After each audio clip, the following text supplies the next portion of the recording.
Mentioned firing yourself, which I love, like being able to let go of certain. Did you intentionally do that? Absolutely. I think ego is a horrible thing to get in your way, right? And so I've always been able to just kind of not take myself that serious, realize I'm not the smartest guy in the room, and find a lot of other people that can, again, balance out what we need for success. And we kind of believe in servant leadership, right? I work for the people that are there. All I am is, how can I help you? What can I do to make your life easier? It's been about, you have to care about people. And when you do that, everything else becomes a lot easier, right?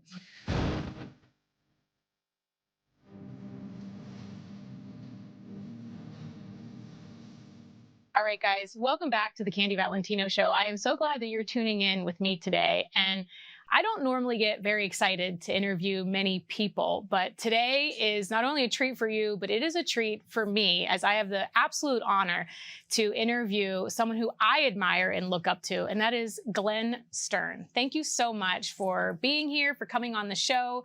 I think everything that you've accomplished and who you are as a person is really inspiring. So I really appreciate having you here. Thanks, Candy. Excited.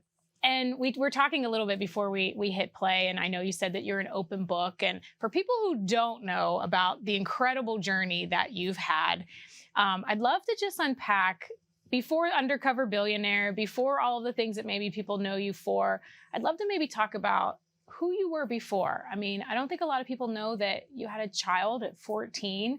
My mom had me at 16, so I kind of understand a little bit about the reverse. So can you just share a little bit about your upbringing before you did all the stuff that you were doing? Sure. To me, I had a very normal childhood. When you look at it from maybe a different perspective, maybe it wasn't quite normal. We lived in a little apartment, bars on the windows. My dad was a printer. My mom cleaned homes and was a grocery checker. So real humble beginnings. They struggled with alcohol and drugs and things. So it wasn't, your maybe typical, regular middle class family, I guess. And, I failed 4th grade. I was dyslexic, so I couldn't read very well.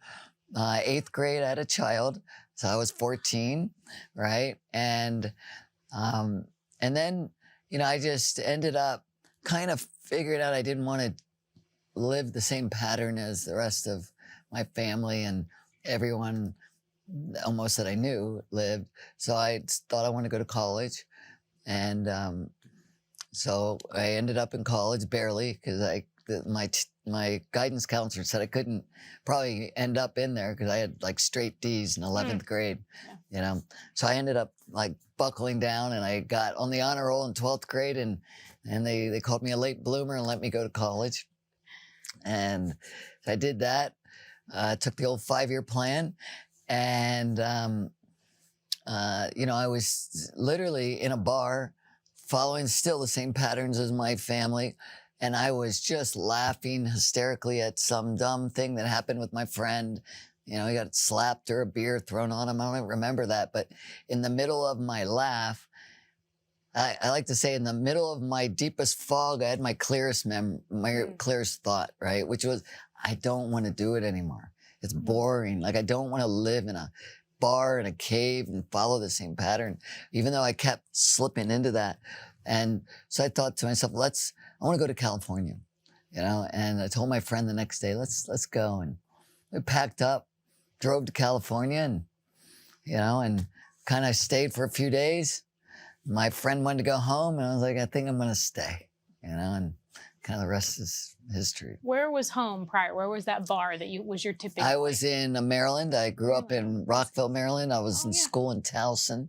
Yeah. And so, up near Baltimore. So just to unpack, so you've got, you said you graduated, wanted to go to college. You have a 4-year-old at that time, right? Were you still with mom? Were you still with the mom? Like, how does that work? No, not really. 14? My mom kind of raised her in the day. Okay. And then when her mom came home, first after school, but then after work, then they would take her. And then as the years went on, my mom still kind of had her once a week, like just kind of sort of raised, they kind of took a village. Everybody kind of. Yeah, absolutely. And I wasn't a father. What I mean by that is I was a young, confused child myself, right? And it was probably until I moved out that, and ended up in California. When I was 24, what was she? She was 10, right? So when she became 18, and she moved out and stayed with me, and we lived together, and That's so awesome. we kind of, she came out and has never looked back. She's been in California ever since Oh, wow. too. So you go to California, your buddy leaves, and you're like, I'm going to stay. But you didn't really have a clear path at that point, did you? So what were your next steps? Well, what happened was I found myself on a bench in Corona del Mar over the Pacific Ocean, and I was just sitting by myself, kind of like, what am I going to do with my life? And the fast cars and the beautiful homes and people. And I thought, I want to stay in California. And I saw this gentleman, cutting his rose bushes and kind of trimming up. And so I walked up to him in his yard. I said, what did it take to get this house? Like, I know I can do it. What do you do? What did it take? He's like, Senor, I'm the gardener. He says, I think the man's in real estate. And I was going, I'm going to get into real estate. I had no idea what I was going to do, but I knew I wanted to get into real estate. Wow. And so I ended up just really, I became a loan officer. Okay. And I started going into the community, finding all the people in the back pages of the philanthropy or that were all on the names in the colleges. And I want to meet them, Wow. Can I go to lunch with you? I don't want anything. I just want to talk to you. Yeah. I want to get to know why you have such a great reputation, why people admire you, why you're successful.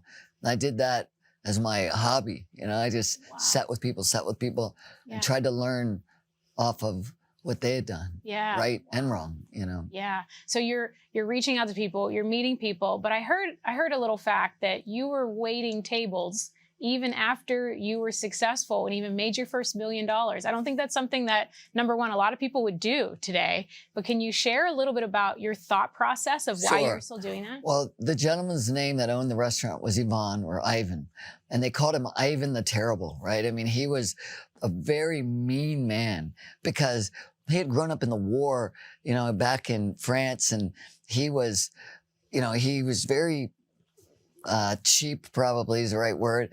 And so he would yell at you and all this, but I never took that personal. I always listened. Don't throw away my butter patty. Cost me a nickel, right? Okay.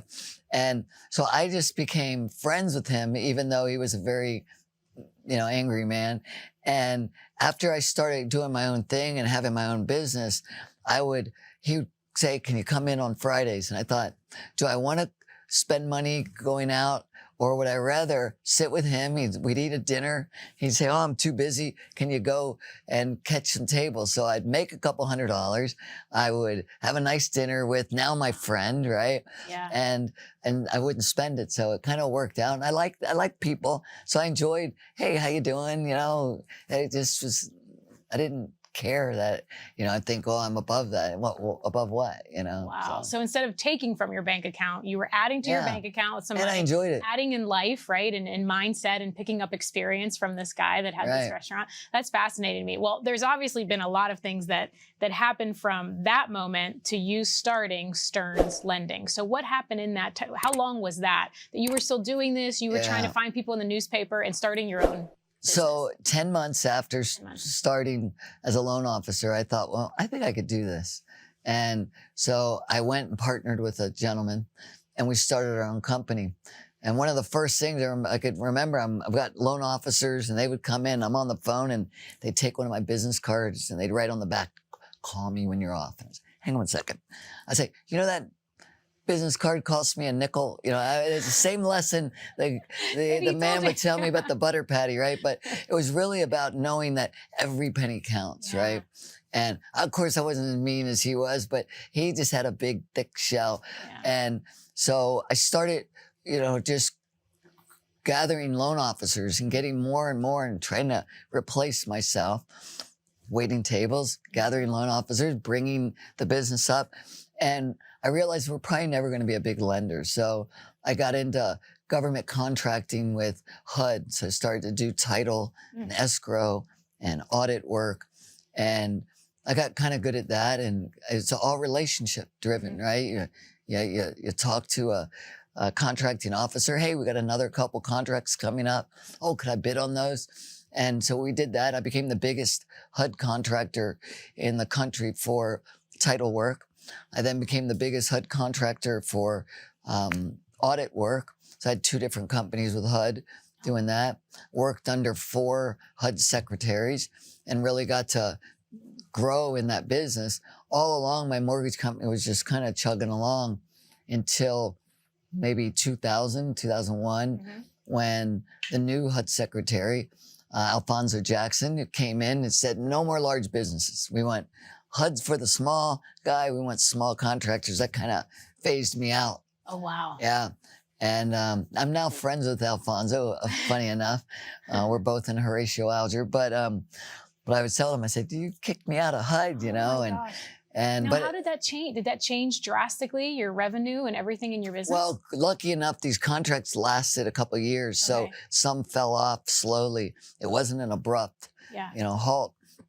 But I knew now I need to focus on my mortgage business. Yeah. Which I did. So you're pivoting. Exactly. Right? At that time, did you have teams and employees and everyone you did? Yeah, we probably had a couple hundred people, maybe. Not that big, but just a smaller mortgage company. And then we started to grow that. And we got a mid-sized company when 07 and 08, the big financial crisis hit. Yeah. And so that was a pivotal moment. That was it, right? I'd love to go back before we touch on that, because I think there's a lot. You grew, you're like just 100 or 200 employees. And I think there's a lot of entrepreneurs that are watching that would love to build something to that level. But I think that in my experience, I found a few things that entrepreneurs are common mistakes. Is there anything that you see that maybe that you did right, or that when you're talking to people that you're thinking that entrepreneurs are missing when they really want to grow something big and take and dominate an industry as you did? Well, I had a couple friends when I started, when I was that first 10 months as a loan officer. There was 2 other gentlemen that were about my age, and we all started at the same time. We our own businesses, and we were competitive against each other. And that was a good driving force. Can I beat him? And I always knew they were smarter than me. They had it kind of in their bloodline. One, their dad owned the mortgage company, and the other, their mom ran the investor that we sent the loans to. So they really had it in their blood. Yeah. And I knew they were very connected. But what I found as I grew my company, I would empower people. I would allow them to feel it was their own company. I wanted them to grow with me. And my friends would, and when we leave here at night, these loan officers come in and they take copies on the copy machine. They're stealing our ink, and they would think small like that, right? And so they held everything so tight that they weren't allowing themselves to grow, because they had to be the one to check everything. And you have to empower other people. You have to replace yourself, and you have to find people that can cover in your weak spots, right? And so these guys that I know were much smarter than me just didn't have the ability to let loose the reins. And they, didn't fare as well as I did, I guess. So they might have had a better competitive advantage, right? Because of having maybe an education or some other, like you said, in their blood, but they weren't letting go of the things in order to allow themselves to grow. Do you find yourself that what you did in your journey, or that you think that founders should be doing? Because you mentioned firing yourself, which I love, like being able to let go of certain. Did you intentionally do that? Like, I'm going to fire myself from this job and I'm going to then replace myself in this job. Was that intentional when you were doing that in your build? Absolutely. I think the one thing I've learned is that ego is a horrible thing to get in your way, right? And so I've always been able to just kind of not take myself that serious, realize I'm not the smartest guy in the room, and find a lot of other people that can, again, balance out, what we need for success. And there's a lot of people that I find that can't allow themselves to have somebody else take the credit, or can't allow themselves to not sit, front and center during everything. I don't like to run the meetings. I love when other people feel it was their idea and it was, and that gives them a sense of pride that they think this is our company. We did this. And that's how you grow a business, right? But if you've got to take the credit and you've got to be the one that's always, looking down, we kind of believe in servant leadership, right? I work for the people that are there every day coming in and giving us, 8-10 hours. And all I am is, how can I help you? What can I do to make your life easier? And enhance our business. And I'm thankful for that. Yeah. And it's worked. It's amazing that shift in perception just really can change everything. Now, you alluded to obviously pivoting. You lost those big HUD contracts. Now you've got to pivot and find this whole new vertical in order to make up that revenue so that you can still manage and grow continuously. You come up to 2007, 2008. Anyone that's in real estate or in business knows that what was happening, the crash, it was crazy. So what was going on behind the scenes in your business, and how on earth did you change your mindset or view it in order to climb up out of it? Well, in my case, I had sold a lot of, the world had changed. So everybody was doing the stated income loans and those, made it real easy. So it was hard to get people that want to give you tax returns. Yeah. Why should I do that? The other guy is not asking for anything. So the whole industry went towards that type of easy loan. I was investing back then. I remember. Yeah. Yeah. And so then when loans start to default, the investors are going, hey, I called the borrower and you said he made 10,000 and he says he only makes 5,000. I said, no, it was stated income and he told us it was 10. Well, then it's fraud. Buy the loan back. Oh my God. Like, is it my fault or your fault? Well, they piled up on us and we ended up with maybe $100 million of bad loans. Wow. And they said, buy them back. I had class action lawsuits. I had lost 85% of my business because we had tightened up to just do government loans, Fannie, Freddie, and Ginnie Mae, FHA loans, right? That was it. So we got out of everything else. So we only were down to about 15% of the business. The Department of Corporations wanted me to pay back per diem interests, little side thing, but on thousands of loans, audit every loan, go back 5 years. So all this was hitting me at one time and I could not find a way out of it. I mean, it was dark. I would lay in bed going, what am I going to do, right? And so finally, it just dawned on me that I need to face this head on. Mm-hmm. And so I got a clipboard and I wrote down, Bear Stearns, 20 million, Morgan Stanley, whoever, here's all the people that supposedly I owed this money to. Mm-hmm. Then you've got 50,000 square foot in this building. I need 8. I've got class action, on and on and on. And I just went down the list of everybody. I said, can I sit with you? Flew to New York, flew to San Francisco, went to LA. I said, here's an issue. I'd like to deal with it. And if you're going to work with me, I'm going to put a check mark here. And if you're not, pound sand, Glenn, I'm going to put a check mark there. Yeah. And I'm going to just add up my check marks. Mm-hmm. And if I have a lot of them that say pound sand, well, I know what I got to do. Here's the keys. Mm-hmm. Goodbye. If all of you guys say you're going to work with me, I'm going to work my tail off to see what I can do to make it right. And so by the time I got through, every single one said they'll work with us. Wow. Right? And I was so you flew to every one of them, everyone. Had a meeting, and they all said, we'll work with you. Every single one. Oh my gosh. I mean, I had 50,000 square feet and I said, I need 8. And they said, we're about the 5th lender in our portfolio that's gone out of business. We know it's not you, it's the industry. Right, sure. So we'll give it to you, but you got to be out in like 2 weeks, right? Or whatever, and that's a whole nother funny story, but I'll tell it real quick. Yes, please. Okay. Otherwise I was going to ask. I was like, you have to unpack it all. So I have to be out of this building or I have to pay all this money. 50,000 square foot building. Yeah. And I've got cubicles, like so many cubicles. I don't even, know what I'm doing. Right. And I go to my friends, would you buy these half price? Nobody. Would you buy them 50,000? $25,000. Finally, I find a guy for $5,000. I have to pay him to remove my cubicles, brand new cubes. I negotiate him to not to par, right? Like just, you can have them for free. He's got them all down. I'm talking to him. I need him out by tonight. They're going to come and inspect on Monday. And I hear my assistant comes in and says, 2 of my big competitors just went out of business.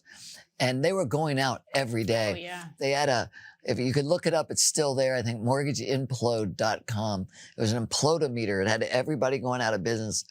And it was, it was just dark days. Yeah. So here are the 2 biggest companies that I used to compete against. They're going out same day on a Friday. So I end up, hold those cubes right there. I got an idea. He's like, what? I go, just get rid of them, right? I go in, I negotiate with these guys. I opened 5 offices, November 07. Okay. But I negotiated, and the next week I had to go back and buy my cubicles for $50,000 because I'd given them to the guy and I put them back in the room. My landlord comes to me, what are you doing? I thought you have to be out. I said, I changed my mind. I go, it's all or nothing. I go, I am either going to make it or I'm closing the whole thing down. I mean, you're risking bankruptcy. Everything. Point, right? Everything. On the belief that these people that I never could have gotten, Wow. I said, I'm going to take a chance on them. And then we opened 5 more in 08 offices and then 100 and something in 09, something like that. So. Wow. So from the sleepless nights of you going through all of this stuff of impending doom, what happened from that moment to your 2 competitors closing that then you just completely changed directions? Was that a mindset shift? Did you see an opportunity? And this was only 16 years ago to think about, which is kind of crazy. It's a long time, but also not a long time in some regards. So what shifted from that, like, oh my gosh, this is over, to then just 24 hours later, you're buying all your cubicles back because you wanted to go all in? Yeah. Well, I've never been a big herd follower, right? And when you see everybody running, I'm like, why are they running? And usually it's they're running, I should run too, right? And so I knew there's going to be opportunity. I didn't know if my bank account could outlast the time frame, that it was going to take. And that was the big, what if. But I knew that I had an opportunity that people were not looking at because they were just afraid, And so that, to me, that was exciting. You can look at things 2 ways. What's around the corner? Are you afraid? Is it fear? I don't know what's going to get me. Or you could look at it with excitement, right? And like, I can't wait to get around there and see what there is. And so, I've had this excitement in my life, usually I can't wait for the next thing. Who knows what piece of the puzzle we got to find and fit. And, and I think a lot of people are more fear-based, and the ones that aren't usually thrive, right? And they do well. Yeah. And the ones that are usually freeze at times when maybe they could jump into the fire and figure out some things easier and quicker. I love that. And I think that if everyone listening, if you got nothing else but just that one piece that you shared, that when everyone is doing one thing, where's the opportunity in the alternative? It's like, so you saw everybody running, and instead of running 2, you were like, where's the opportunity if we do something different? And obviously, look what you've created because of just that one perception shift and the way you view problems. That's really what it boils down to. It's the way you view that problem as an opportunity as opposed to keeping you from doing something and running with everybody else. Yeah. I love that. I just don't think fear is, it's a very interesting emotion. It just usually locks us up, right? Yeah. And I've not had a lot of that in my life. You used it to motivate you. Right. Yeah, which I think is a much powerful way to leverage fear in our benefit. Right. So I think that's incredible. Now, from that shifting point, did that become the $1 billion business? Did that become that turning point for you in Stearns Lending? Yeah, I mean, that took us to, I guess, maybe what year was that? 07, 08, 9, 10. And maybe by 11, we were doing about $1 billion a month. Oh my God. excuse me. So we were doing maybe $1 billion a month by 11, I think. And then we hit $2 billion a month, maybe another year later. Wow. I might have my years off a little bit. I can't remember. From like staying up at night, thinking that this is the end. Right. So this close to bankruptcy and being out of money, to then just fast forward to 4 or 5 years later, you're doing 10 figures a month. Like that's so incredible. What can you unpack maybe I know there was a lot of growth and a lot of things that you did in there, but what were some of the hurdles? Because it's one thing to start a business. It is a totally different other skill set to build to the level that you've built. Right. And I think that's what's so magical about having conversations like this. What it takes to start a business is totally different than what it takes to scale one and then build one that's sustainable. Exactly. Are there some of the things that you did intentionally from 2007 to 2012 that you were like, okay, here's what we're going to do to really make this a sustainable company that we can scale? Yeah. You know, you're exactly right, by the way. I mean, when I think of things like Kickstarter, and I've had so many of my friends, oh, this is the greatest idea. I can't wait. I'm like, the idea is 10%. Oh, yeah. Okay. Absolutely. And that's wonderful. Now, can they actually execute? Exactly. Right? That's a whole different issue. That's the 95%. And can they execute at this level? But what about that level? Exactly. And they're all different.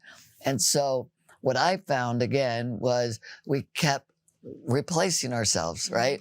We got to find people who've been to that mountain before. We got to find people that have already done $1 billion a month. And so we kept bringing in good people and saying, okay, now what, right? And just everything changed when we were doing maybe 250 to 500 million. We were a different company. The way we delivered loans, the way we packaged loans, the way we had warehousing and consolidated them, everything became different. Then when we got to $1 billion, different company again. And so we kept realizing, let's not look at it the way we used to do it because we used to do it that way. Yeah. And we would just sit, okay, why do we do it this way? Let's get people in from the outside, consultants and people. What should we be doing that's different now? And we'd end up always sitting and finding another way just to make it a tiny bit better. And again, some people out there will be in their meetings, maybe their board meetings or whatever, and they'll spend 95% talking about all the good things that they do. We'd spend 2% on all the good things and 98% on all the things we're not doing right? And we just want to keep getting better. Yeah. And it was like, okay, let's congratulate ourselves on doing that. One clap, everybody. Okay, move on, right? It's like, it wasn't good enough, you know? And but it wasn't for money. It was the game. Yeah. Right? It was just keep growing, keep getting a little better. And do you believe the saying that the team that got you to your first million or your first 10 most likely won't be the same team of employees and people that get you to that 100 million or 500 million or $1 billion? No, I don't. And I thought that. And I brought in some really interesting people at times. And when I looked back, some of the people that had the heart and the soul of our company that done well had just as much ability as some of the other people. And so I might have made a mistake when I brought in a private equity group, a very large one, like the largest in the world. And we started to replace with some of those people. And I don't think it did us any good, actually.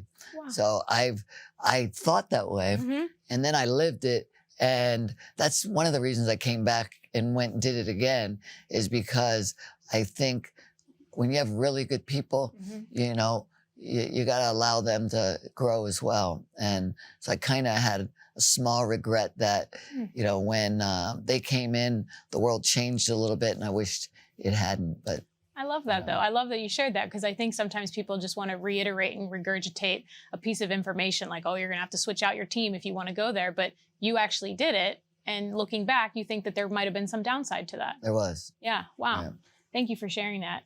You also had quite a few other obstacles just in your personal life as you were doing all of this. And I know sometimes people always ask, you know, how do you balance having a great marriage and having a family and building this big company, and then just all of the things that life throw your way. Are you okay to share a little bit about the cancer diagnosis that you got and just Sure. kind of how that affected life for you? I mean, again, life happens, right? I mean, and in my case, right when I was hitting my stride, everything was going great. And this has always happened to me where I start to feel a little invincible. Bam, something would hit me and I realized, okay, I'm not in charge, right? And so when the company was really doing well, I ended up getting diagnosed with cancer in my throat, base of tongue, I guess you could call it. And that was, it's curable. It's like a 50% cure rate. And I was going, that's a coin toss. That's not cure, right? It ended up being better diagnosis later, but that shook me to realize my priority was my family, right? And so I decided to bring in those groups of people, like I said, got them in, and it changed the culture. And they paid a lot of money. They can do what they want. And they end up making a lot of money. So good for them. But it wasn't about money for me, and I think anybody that chases money doesn't ever get fulfilled. I was really satisfied. I loved what we had and what we did. Cancer, all right, I'm going off. I'm going to go around the world with my family, bought a nice boat. We all went and saw the world together for a while. Brought my ex-wife. She's a teacher. She taught my little girls. And, brought my one son. I have 6 kids. He was a deckhand. We had 16 crew. He was the lowest member on the crew. And we just went and saw the world and loved it, And, but yeah, I was, it was a point of my life where you realized, wow, you got all this money and you could be gone in, a couple months. And so it's a kind of a leveler for, about what's important in your life, Why do you think that is? Why do you think that just in life in general, like you shared, that people that are trying to just accumulate wealth and the material things and the ego and the significance that they're trying to build, why do you think that they're going after that? And it takes something significant in your life to happen to really shift what's important. Is that just the way, do you think life is supposed to be? Like, is that the settling of it to really make you realize what's important? And is there anything we can teach people to understand that sooner before they get it? See, it's a double answer I have. I'll speak out of both sides of my mouth. Let's put it that way.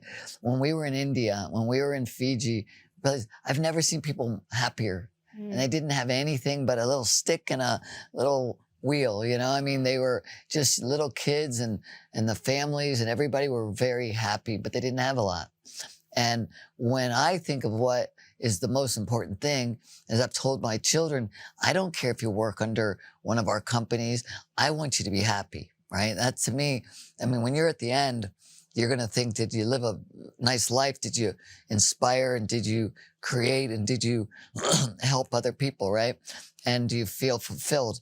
And so, when I think about being what was important, making money wasn't important, creating jobs, climbing a mountain, all working together to, win the battle. That was fun. That was a game, right? And so we all did it together and we all were a team. And I love that, right? The money part wasn't it, but we were a happy, great company. And so that was important. But if you said, well, why don't you just go live in Jackson Hole, Wyoming and watch the deer every day and the elk? I did it for 7 years. Okay. Luckily I was on one story. I would jump out the window because it was boring to me after a while. Yeah. I like the battles. Yeah. And I love the problem solving. That's fun, right? But the minute you think, oh my gosh, this one's going to get me, this, the CFPB, the consumer finance, they're going to come and shut us down.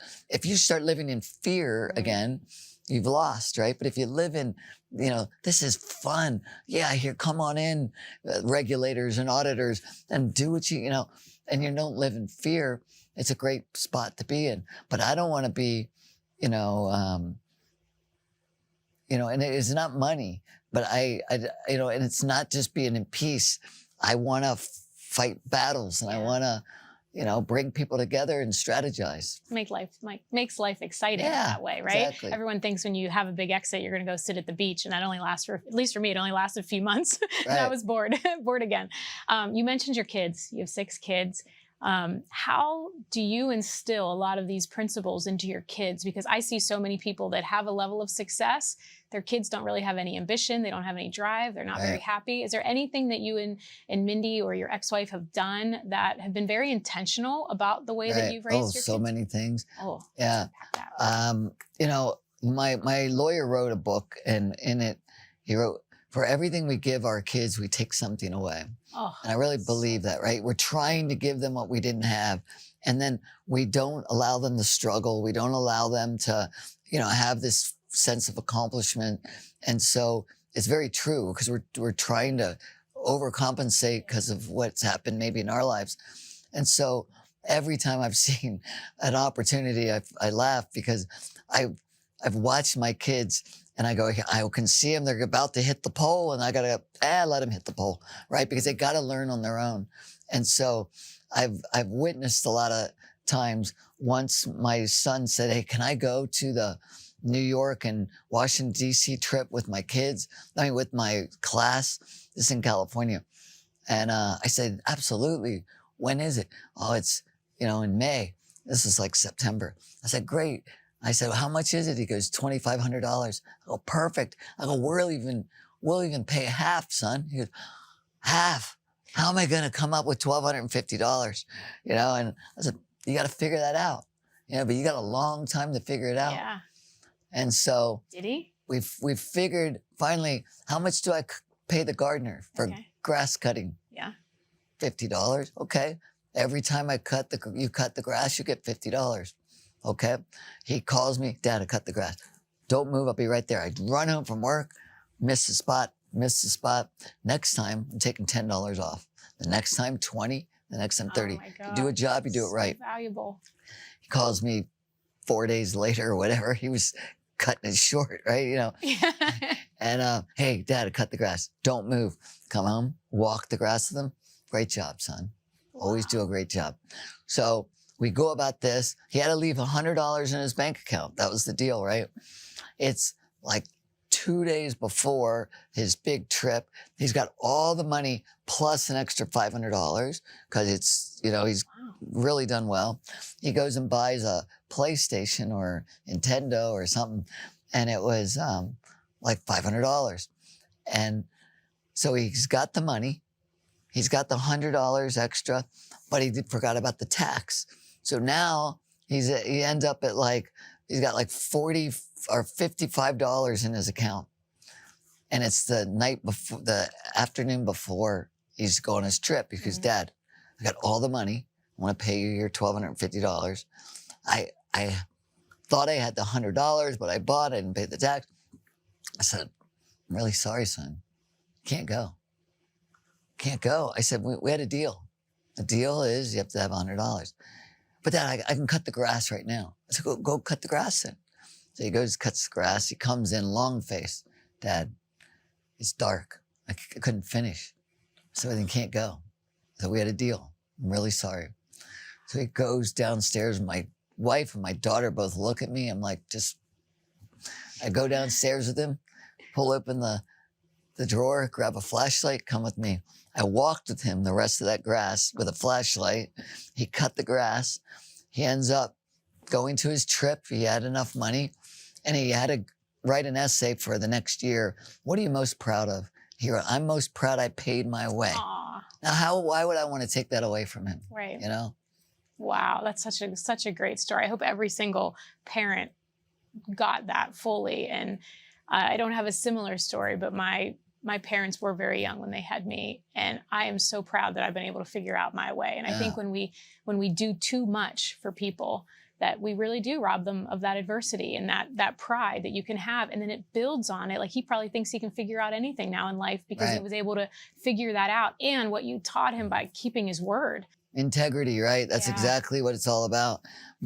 When we went around the world, like I said, my 2 daughters, my ex-wife was a teacher. She taught them so well that they could move up a grade because they were, they had been educated enough to move up. So my older daughter, she moved up. My younger daughter wanted to be with her friends. Well, that lasted about 6 months. And then she said, I want to move up. I said, you missed the boat. I'm sorry, you're now in there. And so for the next few years, she's always looking up, always having friends in the next grade. Well, she was in 7th going to 8th. Her friends were in 8th going to 9th. And she says, I want to move up. I said, I want to be in high school with my friends. Yeah. I said, I've already told you, you missed that. She goes, no, I can do it. I go, look, you figure it out. If you can figure it out, you can do it. But I'm not helping you. She calls me at work a couple days later. I figured it out. I can go to Futures Academy. I'll do it all summer long. And then, because this was like May, and she wants to go into high school that fall. Wow. Okay. I can go to Futures Academy. I'll do it all summer long, and I can make up a grade, and I can go. I said, I'll pay for it. You go. And if you can figure it out and you can do it, I go, I don't know if the high school's going to accept you. That's a whole nother issue. She got her 8th grade done in the summer, went in, applied, got in, and got into 9th grade. Oh my gosh. And so to me, I love that about her. That taught her that she can do anything she wants if she puts her mind to it. It's so powerful. And I really do hope that every parent watching and listening gets that, because I grew up in my dad's garage, basically from the time I was 5 till I was 16. He was a mechanic. And so figuring all of that out, I literally do think I could figure out anything. Yeah. But if they wouldn't have just allowed me to kind of figure that out on my own as a child, I probably wouldn't have that here. And that is far more, that will pay more dividends in their bank account over time than any money that you give them as a child. So I love that story. Thank you so much for sharing that. I would love to just talk a little bit about this book, because I think that what you share in here and your story is really going to help a lot of people that are tripping up in that moment of fear. Can you tell me who this book is really for and who you think would find the most value in it? So I have dedicated it to the underdogs out there, right? I always considered myself an underdog, again, failing 4th grade, wasn't a great year to go backwards. Everybody knows you're not the brightest kid. Do it in kindergarten. Do it in kindergarten. They won't remember. But 4th grade, you remember. And actually, again, I don't regret it, because I now have friends in 4th grade and 5th grade, right? And I ended up, going through that little adversity. But I'd always felt like I was not quite good enough because of the little things that happened. Having a child, and everybody kind of looking down on me a little bit. And, just the little things that happen. We lived literally on the kind of wrong side of the tracks, and so when I think about people that are out there that feel like they can't, that guy can do it because he had a silver spoon, or his parents were this way. Anyone can do anything they want if they just decide they want to try and put it out in the universe. I'm going to be the first in my family to do this. I'm going to, whatever it is, be a business owner. You can do it when you actually believe you can do it. And so a lot of it, the first half the book is talking about a lot of my screw ups. So, I kind of make sure people realize, okay, most people go, gosh, I wasn't as big a screw up as he was, right? So maybe I can do it. And then maybe the last half is more about some of the interesting things that have happened along the way, Yeah, it's so powerful. And I love, you said something earlier where you said about Kickstarter, like The idea is just 5-10%. It's the implementation. Right. You just said something now that made me think about it's like belief. Sometimes the belief is 95% of it, and the skill is the smaller really part. is. Because if you don't have the belief first, no amount of skill will ever get you there. It's so like true. I don't know, but I've seen, it's just making me think about a golfer that grew up in the same town as I did, and he was far better. He was around my age, better than any other golfer than you ever saw. Like, and you just knew he was just slated for the PGA. But he didn't believe it. Right. And there was another kid in the town around the same age that wasn't as good. He did not have as good of a skill level at all. He didn't have the presence. He was the one that ended up and did the pro or whatever all of that's called. I'm not even sure. But it was like this other guy had the skill, but he didn't have the belief in himself. Yeah. So I love that you unpack that. And I also think, obviously, with your level of success, I'd love to just know your thought on this, because contribution is something that I talk about on the show a lot. And I think that a lot of times when we're always trying to focus on what we can get and not what we give, that sometimes we miss the mark of really building a rich life. Is that a key piece of your life, contribution? And what are your thoughts on that? 100%. I just was talking about this last night. I think that when we try to get things, when we ask for things, we're doing it all the wrong way. In my life, it's been about relationships. It's not been transactional. And so to me, the first thing is, hey, how can I make your life a little easier? And when we start to now get to know each other, become friends, I've made your life a little easier. You might want to also work with me. And so whether it's been a contracting officer, whether it's been any kind of person that's out there, when they go, I like that person, I think I want to do business with them, then it becomes a lot easier. But when you're out there and you're like, I'm hungry, I need this loan today. Yeah. Let's get to know each other. It's not authentic. Yeah. And when it's not authentic, and when you become transactional, people aren't that interested in doing business with you, And again, I don't do business necessarily with friends, because I've found that to be an issue sometimes. But when you're in a world when it's, vendor and other people, part of it is you want to work with people you like. And so that's a big part of it, I think. I love that. I do want to make sure right before I'm going to ask you one final question, because I'd love to know your answer to this. And then we're also going to I want to gift your book to some people. So we're going to give them an opportunity to share their best takeaway from this on social. They'll tag us. My team will reach out to them and get there so that we can get your books into more hands, because I know that it's going to be so valuable. But one of the last questions I always ask guests on the show is, let's say tomorrow you woke up and nobody knows who Glenn Stearns is. I keep saying Glenn Stearns. Glenn Stearns. Nobody knows who Glenn Stearns is. And all of the things that you've built are gone. Every dollar in your bank account is gone. The only thing you get is this information in your mind. Nobody's going to pick up your call, very much like Undercover Billionaire. I was going to say, this sounds like I've already done this, right? You only get to retain what's up here. What are some of the first things that you would decide to do in order to start to build it all back? Wow.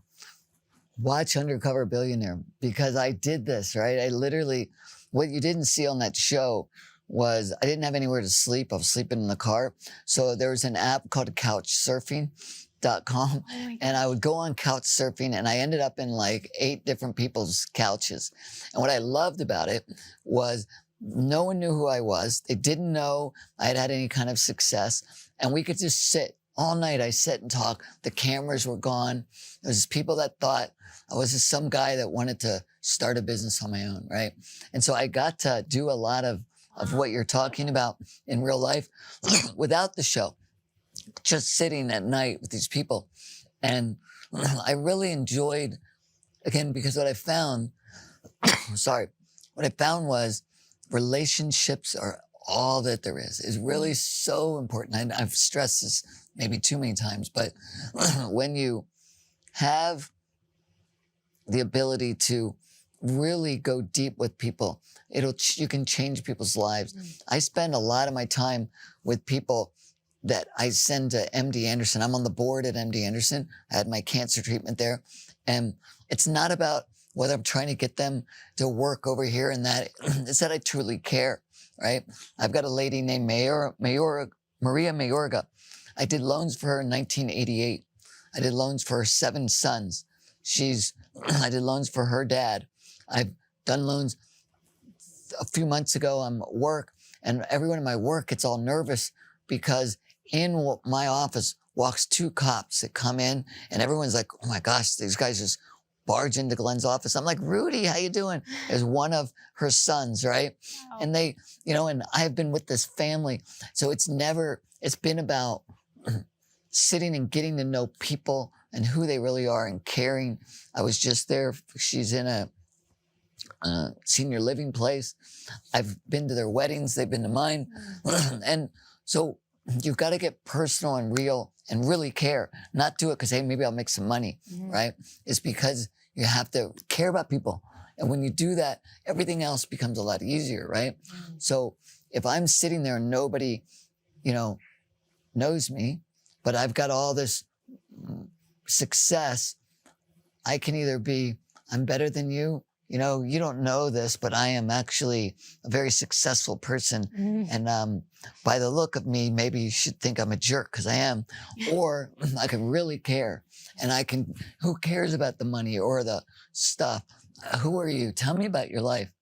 I want to know about everything about you and get to, hear your stories, because everything is relevant is we're all, what I think I've done that's crazy and amazing. Other people have their own version of that. Maybe it isn't quite, the same, but to them, it's the same, right? It feels just as crazy, And so what is it? And I want to hear about it. And I like it, And so I think it's important to really care about people and get to a place where you want to invest in them. I love that. How much money did they give you for Undercover Billionaire? Like to start with, was it $100? $100. $100. Yeah. Wow. So anyone that did not watch that show, you've got to go back because you'll actually see exactly what you would do in this scenario. $100, and then it was 90 days to a 90 million, days. right? And what industry did you pick? Well, I picked beer, and then that didn't work. So then I ended up making a restaurant. A restaurant. Yeah. Amazing. And then in 90 days, you hit the goal. That's awesome. Well, that's another story. I'll leave that to them. But I did very well. Let's put it that way. Great. Everyone go watch that. Find the book, buy the book. I cannot wait to finish reading it. How can we help you? How can we get this book out? Where can everyone find you and learn more about your story? I think I'm everywhere at Glenn Stearns, like Twitter and whatever the other ones are, right? Instagram, yeah. Thank you. And that's probably where you can find Amazon, it. Barnes & Noble. Oh yeah, I'm all on all those. Yeah, they can find it. So anyone that you're watching this show, do your biggest takeaway. You can screenshot if it's a podcast or if it's on YouTube. Tag us on Instagram. Yes. And the team will find you. The first 10 people, 20 people, we'll just keep giving books out. We'll send you a free copy of the book. Thank you so much for your time, for being here, for just sharing your story with the world. I think everyone should hear what you are about and who you are and how you show up. So I just want to honor that and thank you for your time today. Thanks, Candy. I appreciate it. I enjoyed it.